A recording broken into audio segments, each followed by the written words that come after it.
Diputado Américo de Gracia sostiene que Nicolás Maduro no duerme tranquilo mientras Alex Saab esté preso. Crimen en Petare. Un hombre asesinó a su mamá y luego la enterró en el patio de su casa. En nuestro especial de artistas venezolanos les contamos qué pasó con Alicia Machado.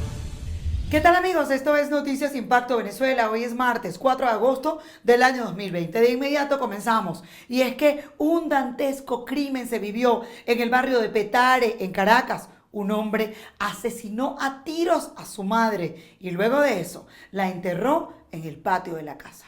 Él creía que sería un crimen perfecto, pero no lo fue. Nuestro compañero Joan Camargo con los detalles de este caso. Joan, cuéntanos. Sí, Carla, gracias por el contacto. Un saludo para ti y para todas las personas que nos ven a través de Impacto Venezuela. Como bien lo dices, autoridades nacionales, específicamente el Cuerpo de Investigaciones Científicas, Penales y Criminalísticas, se encuentran tras la pista de un hombre que asesinó a su madre, pero además de ello la enterró en el jardín de su casa. Según pudimos conocer por fuentes policiales, el cadáver de Teresa Ibáñez de Aponte, una estilista de 54 años, fue hallado el viernes 1 de agosto a eso de las 8 de la noche en el jardín de su vivienda, ubicada en la parroquia Petare del estado Miranda. El agresor fue identificado como Luis Eduardo Pérez Ibáñez, de 26 años. Él sostuvo una fuerte discusión con su madre porque al parecer él se quería quedar con la casa. Presumen que en medio del impasse el hombre buscó un arma de fuego y le disparó. Para intentar desaparecer el cuerpo lo enterró en un pequeño terreno que fungía como jardín y luego de hecho echó cemento para evitar que los malos olores salieran. Las vecinas de la víctima, al notar su ausencia, le preguntaron al joven por su madre y él decía que estaba en el hospital porque la habían diagnosticado con COVID-19. Sin embargo, ellas no creyeron en esta hipótesis y avisaron a las hermanas de la víctima. Sobre el agresor existía cierta desconfianza, pues tenía 4 meses en libertad luego de estar preso por robo durante más de un año en la cárcel de Yare. Por esa razón, varios familiares fueron hasta la casa y forzaron la cerradura para entrar. Al ingresar a la vivienda notaron que faltaban muchos objetos de valor. Además, el homicida trató de fingir que su madre estaba dormida colocando varias almohadas debajo de una cobija. Esa triquiñuela fue descubierta y cuando fueron al patio encontraron el cemento fresco y se veía la forma de un cuerpo. Fue por eso que llamaron al 6CPC y cuando quebraron el cemento encontraron el cadáver de la víctima. Para ese momento el hijo ya se había ido y hasta este momento se encuentra prófugo de la justicia. Nosotros nos mantendremos al pendiente de este caso para llevárselos a ustedes a través de Impacto Venezuela. Quien les reportó desde la ciudad de Caracas, Joan Camargo. Amigos de Impacto Venezuela, sean todos bienvenidos a nuestra mesa de análisis. El día de hoy vamos a estar conversando con el diputado Américo de Gracia. Diputado, les saludamos desde Italia. Amablemente nos está atendiendo el día de hoy. ¿Cómo le va? Muy bien, Carla. Muchas gracias de verdad por este esfuerzo que ustedes están haciendo y un saludo a todos los venezolanos en cualquier lugar del mundo donde se encuentren. Ya no solamente le podemos hablar a los de adentro, sino también a los de afuera a través de tu canal. Así es. Diputado, fíjese que 28 partidos se están uniendo de alguna manera para llegar a una coalición en la que le dicen no a las elecciones previstas para el 6 de diciembre, pero Nicolás Maduro se está organizando. Nicolás Maduro tiene una minoría organizada que con pandemia, con coronavirus, con muertes, con cifras escondidas, como sea, él va a ir a elecciones el 6 de diciembre con esa minoría y le va a decir al mundo que el día 5 de enero, que se monta quizás un nuevo presidente del Congreso, que legitiman todo lo que ellos están organizando. Entonces, pues queremos saber el día de hoy qué reflexión se hace en una Venezuela totalmente desesperanzada, con unas cifras de coronavirus trastocadas, nadie entiende qué está pasando realmente con la pandemia en Venezuela, pero desde el punto de vista político todo el mundo quiere una salida electoral. Le escuchamos.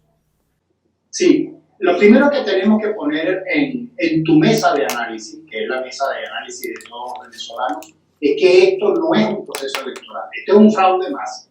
Fraude como fue el de la Asamblea Constituyente, fraude como fue el de las gobernaciones, como el de las alcaldías, como el de las elecciones presidenciales o el fraude presidencial del 2018. Si nada de eso le dio legitimidad a Maduro, por el contrario, lo deslegitimó aún más. ¿Qué le puede hacer pensar a Maduro que esto lo puede ayudar a legitimarse? Lo único que le preocupa a Maduro es sostenerse en el poder, sostener el narcomadurismo en el poder. Es lo único que le quita el sueño. A Maduro no le quita el sueño ni el COVID-19, ni la gasolina, ni la falta de agua o de servicios públicos o de cualquier otra necesidad. De modo que nosotros tenemos que prepararnos para un escenario totalmente distinto, siempre adverso, pero con dos visiones que tienen que complementarse. Una de ellas es la visión de conservar lo logrado. ¿Qué hemos logrado? Deslegitimar a Maduro ante el Concierto de Naciones Libres. Y el segundo elemento que hemos logrado es legitimar al único poder en Venezuela que goza de legitimación, y valga la redundancia, en el mundo entero, como es el caso de la Asamblea Nacional y, por supuesto, de Juan Guaidó como presidente interino. Conservar eso es menester importancia, y además de eso, lo logrado. ¿Qué es otra cosa de lo logrado? El oro que está en Londres protegido al nombre de la República, Citgo, que es una empresa petrolera venezolana en Houston, en Estados Unidos, Monómeros, que está allí en Monómeros del Caribe, que está en Colombia, la CBG Internacional, más de 60 países que tienen a Venezuela, embajadores venezolanos en su seno ya reconocido. Nada de eso podemos echarlo al cesto de la basura en función de servirle en bandeja de plata a Maduro un proceso, prestarnos para el fraude electoral. Entonces, ¿qué hacer en este momento para que de alguna manera el venezolano sienta toda esa ayuda que se ha conseguido en el plano internacional? Cerca de 60 países reconocen a Juan Guaidó. Usted bien ha enumerado algunos de los puntos, pero en la actualidad, la realidad es que el venezolano tiene que esperar el día del número de cédula para poder ir a comprar comida, que no hay medicinas, que la crisis de los fármacos en Venezuela está tan grave que la gente no tiene ni para comprarse su Atamel, su acetaminofén. Entonces, ¿cómo puede el venezolano palpar toda la ayuda que ustedes están consiguiendo? Ok, la pregunta es pertinente y es interesante. Ahora entiendo que en los próximos días se va a materializar una cosa que hemos logrado también, que es que un dinero recuperado por los Estados Unidos pase a ser dinero de la República y podamos usarlo en función también del beneficio del país. Y este es el bono de los héroes de la salud que se va a materializar. Es un proceso sumamente lento, es un proceso complejo, es un proceso que tiene que poner de acuerdo dos modalidades distintas, el gobierno interino de Juan Guaidó con la del gobierno federal de los Estados Unidos. No ha sido fácil y tiene algunos obstáculos. Necesitó, ya se aprobó, necesitó algunas operaciones de carácter financiero, pero estas ayudas van a comenzar a materializarse. La primera y más importante razón es que, por supuesto, los venezolanos quisiéramos unas soluciones para ayer, y nada de esto equivale al daño colateral que todos los días sufre el venezolano dentro y fuera del país, pero mucho más aquellos que están adentro, de lo que es capaz de hacer el narcomadurismo en función de amargarle la vida. Ahora, fíjese, diputado, que otra de las cosas que vemos en la actualidad de cara precisamente a ese proceso electoral del mes de diciembre tiene que ver con el desmantelamiento de los partidos políticos, lo que significa que de alguna manera ni que quieran pueden ir a elecciones porque no tienen partidos. ¿Con qué mecanismo podrían? ¿Con cuál tarjeta? Casi todos han sido desmantelados. Entonces, ¿qué opinión tiene usted con esta posición que se ha fijado desde el régimen de Maduro de quitar todas las tarjetas electorales de los principales partidos políticos venezolanos? Justamente Maduro no es un demócrata, Maduro no cree en las elecciones, Maduro no cree en los partidos. tiene el concepto del castrocomunismo cubano, del partido único, de que utilizan incluso Chávez, solo que Chávez tuvo la ventaja de tener la bonanza petrolera a su favor, en la medida en que ven los procesos electorales como instrumentos de utilería para legitimarse, cosa que obviamente cada día les rinde menos en el concierto de naciones. Y yo quiero que eso también nosotros lo valoremos y le demos la importancia necesaria. Ya hoy el mundo no ve de la misma manera a Maduro con la que veía a Chávez, que era un gobierno legítimamente democrático electo, etcétera, etcétera. Hoy el mundo civilizado, el mundo libre ve a Maduro como una narcotiranía al extremo que hay países, como el caso de los Estados Unidos,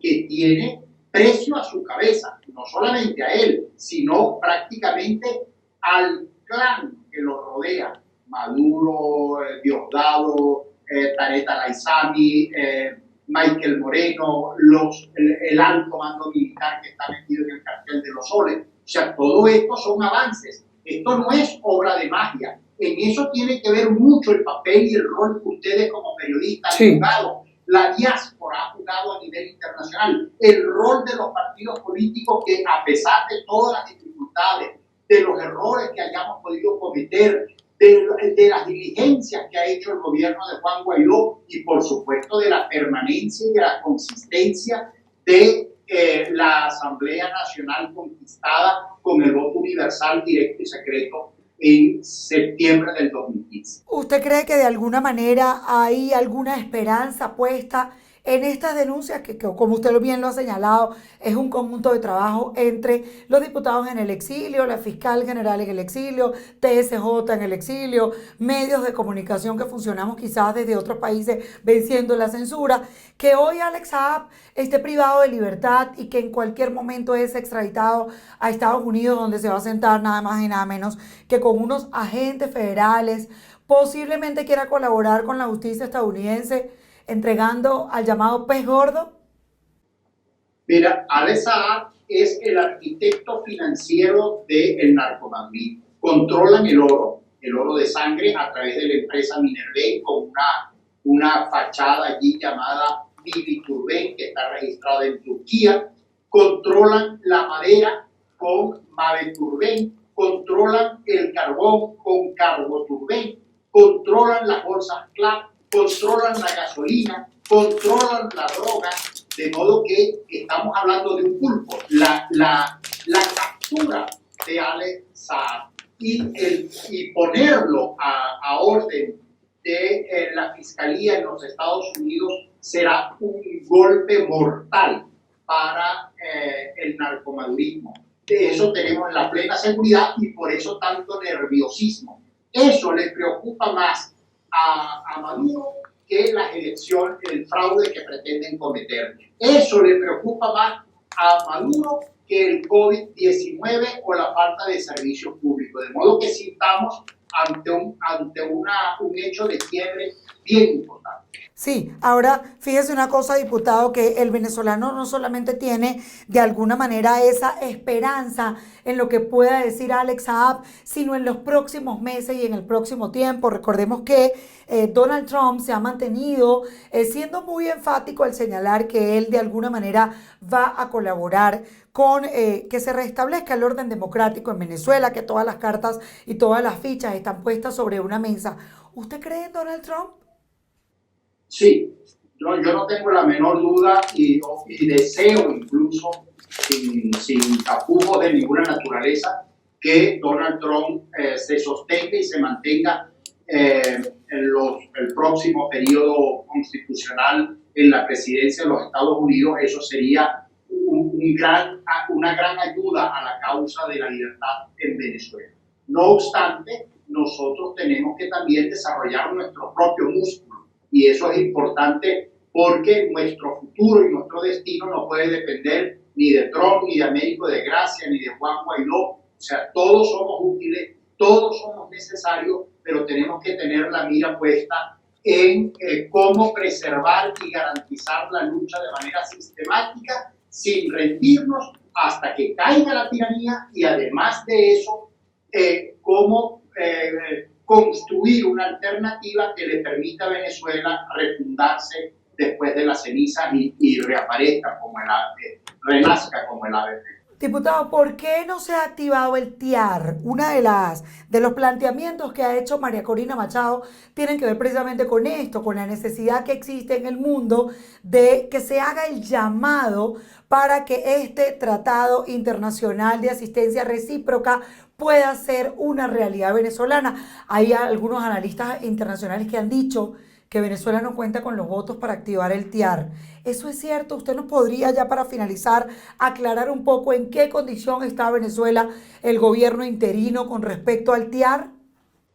Sí, fíjate, el TIAR no se decreta, ni lo puede decretar Juan Guaidó, no es un asunto de que yo digo ejecútese y le doy la orden a Trump o le doy la orden a Noguera. Es un trabajo diplomático en el que hemos avanzado. Derrotar a Maduro en el campo diplomático ha sido parte de la estrategia y del éxito.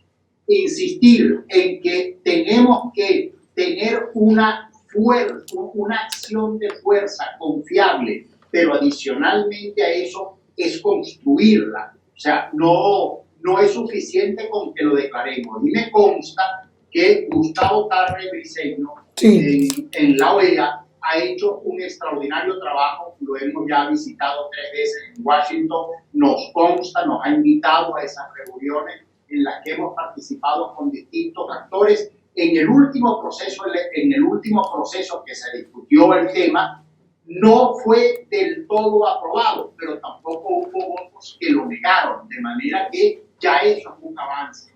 Y tenemos que insistir porque esta es una carta que nosotros no podemos descartar. Es decir, que no se hace fácil de alguna manera la activación del TIAR, no solamente porque Juan Guaidó la tenga que solicitar, pedirla, sino que además es entonces cierto que no se contaría con los votos para hacer una activación del TIAR mañana. Por ejemplo, hemos escuchado al presidente Iván Duque aquí en Colombia abiertamente decir que no está de acuerdo con ningún método violento, sino con, de alguna manera, acorralar a Nicolás Maduro, que sigan las sanciones, pero que el método del TIAR, digamos que lo ve como un poco más violento. Entonces, digamos que lo que ustedes han venido haciendo es lo correcto. Bueno, nosotros tenemos fe en nuestra política internacional y en la que hemos venido trabajando, y por eso no podemos descartar ninguno de los métodos necesarios. O sea, cuando digo necesario, yo quiero que la gente entienda, y especialmente el mundo libre, que no estamos frente a un gobierno, no estamos frente a un régimen de izquierda o de derecha, no estamos ante una dictadura bananera como las que existieron en el pasado de Juan Vicente Gómez o de Marcos Pérez Jiménez, o una dictadura o un gobierno gorilesco. No, estamos frente a una organización criminal que controla la droga, pero que adicionalmente a eso utiliza grupos terroristas como el ELN, como la FARC, como el Hezbollah, como el Hamas, para justamente utilizarlo ante el mundo libre como una amenaza creíble. Bueno, si ustedes llegan a meterse, esto se va a convertir en una Irán, o en un Irak, o en una Siria, o X. Entonces, eso evidentemente pone a estos países también a pensar mucho más de cerca lo que va a ocurrir. Y por eso hablamos de que Venezuela es hoy, lamentablemente, un territorio ocupado. Bueno, diputado, le damos las gracias por habernos acompañado. Vamos a seguir siempre estableciendo contactos porque es interesante escuchar toda la visión que tiene usted. Próximamente estoy pendiente de llamarle por el tema del arco minero, esos nombres que usted saca de las empresas. Siempre es interesante poder denunciar con nombre y apellidos. Lo hemos dicho en varias oportunidades. El único testaferro de Nicolás Maduro no es Alex Saab. Hay muchos otros nombres, muchas otras empresas que nosotros también queremos poner sobre la opinión pública. Gracias por haber estado con nosotros hoy. Gracias a usted, Carla. Un gran abrazo. Américo de Gracia, diputado venezolano en el exilio, nos hace un análisis el día de hoy en nuestra mesa sobre la situación política de Venezuela. Asegura que es prácticamente imposible que la oposición pueda ir a elecciones con estas autoridades electorales y con un régimen que califica de dictadura, por lo cual asegura que es muy difícil luchar y acabar de inmediato, de un día para otro, con el régimen de Nicolás Maduro. También ha sido enfático al señalar que han hecho el trabajo diplomático, el trabajo internacional para lograr la activación del TIAR que lleva su proceso. Al hablar de Alex Saab, es claro, es enfático al señalar que Nicolás Maduro no puede dormir tranquilo mientras Alex Saab esté privado de libertad. ¿Usted cree que la oposición venezolana debería ir a un proceso electoral el próximo 6 de diciembre? Continuamos con Noticias Impacto Venezuela. Nicolás Maduro presentó al país una conversación con Diosdado Cabello, primer vicepresidente del PSUV. Sin embargo, hay muchas dudas en torno a si de verdad se trataba de Diosdado Cabello. Escuche usted y juzgue usted. Es fundamental que hoy la gran mayoría de los partidos del gran polo patriótico se hayan manifestado sobre su deseo de permanecer unidos, trabajando conjuntamente. Además, presidente, solo decir que, y con esto termino, que la matriz o la propuesta de candidatura ahora es mucho más amplia, tiene otras características. El que está hablando no es Diosdado. Imbéciles, son unos imbéciles. Sencillo. ¿Ah? No es Diosdado. ¿Quién es entonces? ¿Guaidó? ¿Quién es? ¿Leopoldo López? ¿Quién es? ¿Ramos Alop? Sean imbéciles, ¿vale? No sean imbéciles. Nuestros equipos siguen desplegados en todo el país para traernos información de cada una de las regiones. Nos vamos a Caracas y es que no hay decreto que valga para que el venezolano se quede en casa. El hambre puede más que el miedo al COVID-19. Un virus que suma más de 20.000 contagios positivos en el país. El reporte con nuestra compañera Estenis Olivares. Estenis, cuéntanos. Gracias, Carla. Te saludo desde Caracas. Venezuela amanece con una nueva semana de confinamiento ordenada por el régimen de Nicolás Maduro. Más de 20.000 contagios y casi 200 fallecidos como consecuencia de la epidemia del COVID-19. Es importante destacar que a pesar que se ha decretado esta nueva cuarentena, esta nueva etapa para evitar la propagación, las calles de Caracas amanecieron repletas de personas por la necesidad de abastecerse de alimentos. Recorrimos los alrededores del mercado de Quinta Crespo en el oeste, pero también la avenida Fuerzas Armadas, y así lucían locales comerciales repletos de personas haciendo colas o filas para comprar algún tipo de alimento, vendedores informales en las calles tratando de vender algo de su mercancía para poder llevar el sustento a sus hogares. Hay que recordar que el pasado 29 de julio la alcaldesa del municipio Libertador, Erika Farías, publicaba en su cuenta de Twitter los horarios de trabajo de estos mercados municipales. En el caso de Quinta Crespo y del mercado Huacaipuro trabajarán de miércoles a domingo y así lucieron sus alrededores. También es necesario recordar que en cada uno de los locales comerciales se está exigiendo por parte de las autoridades municipales el uso obligatorio de tapaboca, de guantes en algunos casos, pero también a lavarse las manos continuamente en una ciudad donde el servicio de agua también es intermitente. Carla, con esta información regreso contigo a los estudios en Bogotá. Gracias, Estenis. Seguimos en Caracas. Un escenario similar al del año 2005, aunque con nuevos obstáculos, se repite en este 2020. Tras el anuncio de la oposición venezolana de no participar en las parlamentarias del 6 de diciembre, convocadas por el régimen de Nicolás Maduro, y un ilegítimo Consejo Nacional Electoral. La nota con nuestra compañera Mildred Manrique. Esto que va a ocurrir en Venezuela en el mes de diciembre no es una elección. Es un fraude, es un teatro, es una farsa, es una trampa en la que pretenden hacer incurrir a los venezolanos para acabar de manera definitiva con la Asamblea Nacional. Tras agotar todos los esfuerzos nacionales e internacionales para conseguir un proceso electoral justo y transparente, la dirigencia opositora decidió no participar en las parlamentarias del 6 de diciembre, ya que aseguran que no están dadas las condiciones y hay 3 razones fundamentales para esta decisión: políticas, técnicas y humanitarias. Escuchemos.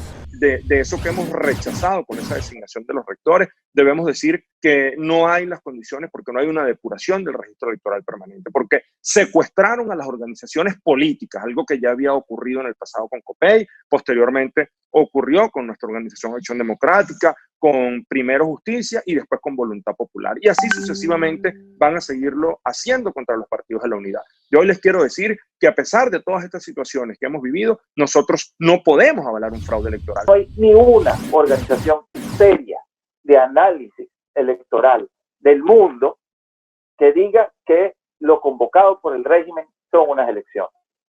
No hay ni una organización seria en Venezuela que diga que lo convocado por el régimen es un proceso electoral. Consideran que es irresponsable cumplir con un cronograma electoral en un país sumergido en una profunda crisis. En estas condiciones es imposible que los venezolanos asistamos a un teatro electoral. En estos momentos Venezuela está viviendo una profunda crisis, una crisis no solamente por la situación de cuarentena y la pandemia que estamos padeciendo, una crisis en el sector salud, en el sistema eléctrico. El 95% de los venezolanos constantemente no tienen electricidad en sus hogares, se les va la luz constantemente. No hay agua en los hogares venezolanos y mucho menos en los hospitales de nuestra nación. Aunque aseguran que no es una sustitución como tal al Frente Amplio, entre las próximas acciones de la oposición está consolidar un pacto de unidad nacional que incluirá a todos los sectores del país y cuyo censo arranca este miércoles 5 de julio. Nosotros aspiramos a una verdadera unidad superior, una que vaya a tocar a cada venezolano a la puerta de su casa y que además se sienta cada quien que está invitado y que es corresponsable de alguna manera, obviamente en su ámbito, en su medida, en su propia responsabilidad de lograr la libertad y el cambio para Venezuela. Según varias encuestadoras del país, como Delfo o la del Centro de Estudios Políticos de la UCAP, con esta decisión de los partidos opositores al régimen, la abstención en estas elecciones podría alcanzar más del 54%. Sin duda, la pandemia del COVID-19 también complica este panorama. Una abstención masiva el 6 de diciembre podría formar parte del temor colectivo de salir a votar. Desde Caracas, Mildred Manríquez, Somos Impacto Venezuela. Gracias, Mildred. Continuamos con más información. A propósito de la campaña San Cristóbal Consciente, este fin de semana más de 200 personas fueron detenidas en la capital tachirense por el incumplimiento de la cuarentena radical. El reporte con nuestra compañera Mariné Glot. Mariné, cuéntanos.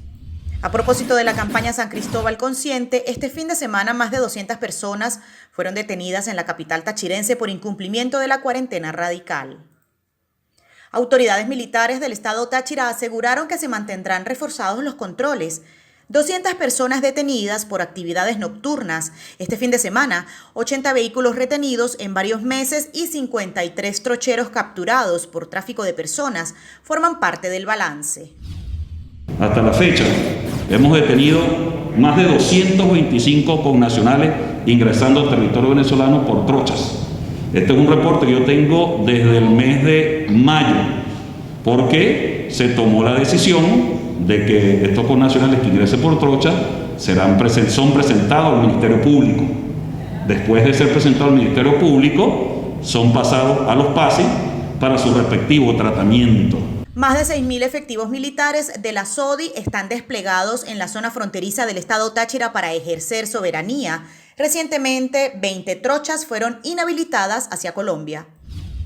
Y ustedes han visto los resultados. Todos los días es un desvelo de la Fuerza Armada a través de sus efectivos que están las 24 horas del día desmantelando puentes, desmantelando caminatas, desmantelando cualquier tipo de utilización que lo que puede provocar es que ingresen connacionales o que ingresen personas infectadas para nuestro territorio. Asimismo, el general Moronta Juliao extendió un llamado de alerta a la ciudadanía para dar fiel cumplimiento a la semana de cuarentena radical. En Táchira, Marine Glot, somos Impacto Venezuela.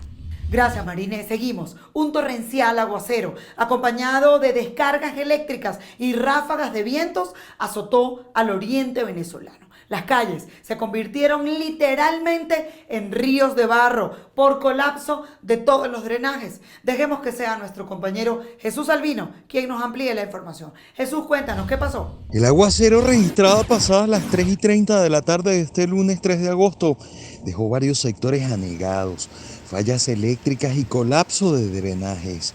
Las zonas norte y oeste de Anzoátegui se vieron afectadas por las precipitaciones de alta intensidad, acompañadas de ráfagas de viento y descargas eléctricas. En varios sectores se registró anegación de vías de comunicación. Vehículos quedaron atrapados en las aguas, pues en algunos lugares el agua superó el metro de altura, según reportaron a través de las redes sociales habitantes de la entidad. Se viene, mira.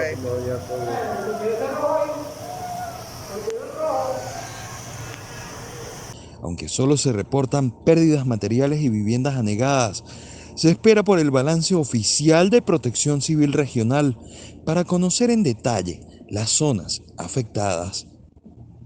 Desde Anzoátegui, Jesús Albino, somos Impacto Venezuela.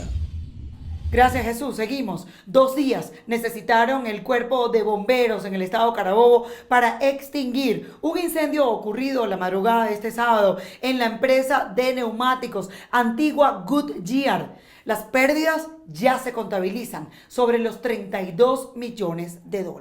El informe con nuestro compañero Sandino Yaguare. Una explosión en los almacenes de materia prima habría sido la causa que produjo el incendio en la planta de neumáticos Black Eagle en el municipio Los Guayos de la entidad carabobeña. Bomberos de Valencia, San Diego, Guacara, Los Guayos y bomberos del estado Carabobo estuvieron en el lugar y cerca de las 9 de la mañana el fuego ya había sido controlado. Sin embargo, no sería hasta la tarde del domingo cuando finalmente lograron extinguir totalmente el incendio. Durante el evento no se registran víctimas fatales ni personas lesionadas. Sin embargo, a través de un comunicado oficial emitido por la Reddit Central, se pudo conocer que las pérdidas estimadas ya superan los $32 millones. Destacar que esta empresa se encuentra bajo una junta administrada por funcionarios de Nicolás Maduro. Como dato curioso, debemos también mencionar que en Carabobo existen otras 2 plantas dedicadas a la fabricación de cauchos, pero de carácter privado. Sin embargo, según testimonios de sus propios trabajadores, estas no han podido reiniciar operaciones durante la cuarentena por no tener los permisos. Sin embargo, sería esta Black Eagles la única de las 3 que se mantenía operativa. Desde el estado Carabobo, Sandino Ignacio Yaguare, somos Impacto Venezuela. Gracias, Sandino. Nos vamos al estado Lara. Y es que 120 pacientes de una unidad de diálisis están en riesgo de complicarse debido a la falla que presenta la plasma de ósmosis del lugar donde reciben tratamientos. El reporte con nuestro compañero Ramón Vélez. Son más de 100 pacientes quienes sostienen que en la unidad de diálisis de Barquisimeto nadie presta atención a la situación que padecen. Nosotros necesitamos, todos los pacientes y los familiares, que arreglen la osmosis de la diálisis para que nuestros pacientes puedan ser bien dializados. ¿Por qué? Porque resulta que nosotros somos los familiares, nosotros tenemos que hablar por nuestros pacientes y tenemos que cuidar de su salud y todo eso, ¿verdad? Entonces nosotros necesitamos con urgencia que nos arreglen la osmosis porque no podemos estar del timbo al tambo en el Ángel, en aquí, en todos lados, ¿verdad? Necesitamos con urgencia que nos arreglen. Nos dializamos mal. Entonces necesitamos que por favor, que ya basta, que ya está bueno de tantas mentiras. Hoy vinieron los técnicos otra vez, esta mañana. Ahí están. Entonces necesitamos solución, necesitamos dializarnos bien. La efectividad no es buena. Necesitamos que nos solucionen urgente. Los afectados emplazaron a las autoridades de salud a tomar en cuenta las denuncias debido a que en el lugar desde hace meses vienen ocurriendo irregularidades con la aplicación de los tratamientos para los enfermos renales. En el estado Lara, Arnamón Vélez, Somos Impacto, Venezuela. Gracias, Ramón. Seguimos con más. 60% es el actual déficit del personal de enfermería en los centros de salud en el estado Carabobo. Así lo aseguran representantes del Colegio de Enfermeros en esa entidad, quienes advierten que esta cifra continúa en ascenso por la falta de insumos y equipos de protección contra el COVID-19. Esta vez no son los bajos salarios o las reiteradas denuncias sobre las pésimas condiciones laborales, en la falta de equipos de bioseguridad para la protección contra el COVID-19 y el miedo a su contagio, lo que ha elevado el ausentismo del personal de enfermeros en los centros de salud en Carabobo. Hemos dicho, el déficit de enfermeros. En el estado de Carabobo lo hemos dicho, 60% de déficit, 65%, lo hemos calculado centro por centro, nosotros lo hemos publicado, se sabe, pero a partir del 13 de marzo, que se decreta la pandemia, hay fenómenos nuevos que hacen que esos números se compliquen. El miedo es uno, todo eso que venimos diciendo, no hay equipo de protección, hay dificultades.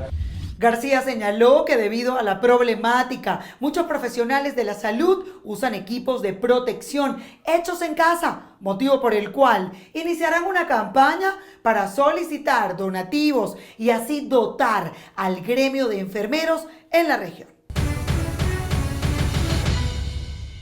Amigos, en nuestro portal www.impactovenezuela.com les invitamos a leer especiales de los artistas venezolanos. Esta semana les contamos qué pasó con Alicia Machado. Fue Miss Venezuela, Miss Universo y es, sin duda alguna, la reina de la polémica. Pocos saben que su primer nombre es Joseph, porque todo el universo la conoció como la rubia explosiva Alicia Machado en 1996, cuando ganó el Miss Universo en Las Vegas. Apenas tenía 19 años, en el momento literalmente que el peso de la corona le cayó sobre sus hombros. Para que usted pueda leerlo completo, ingresen a www.impactovenezuela.com. Hemos llegado al final de esta transmisión de Noticias Impacto Venezuela, pero queremos invitarles a que se suscriban a nuestro canal de YouTube Impacto Venezuela. Recuerde darle clic a la campanita para que reciba todas nuestras notificaciones. Yo soy Carla Salcedo Flores. De esta manera me despido. Gracias por habernos acompañado.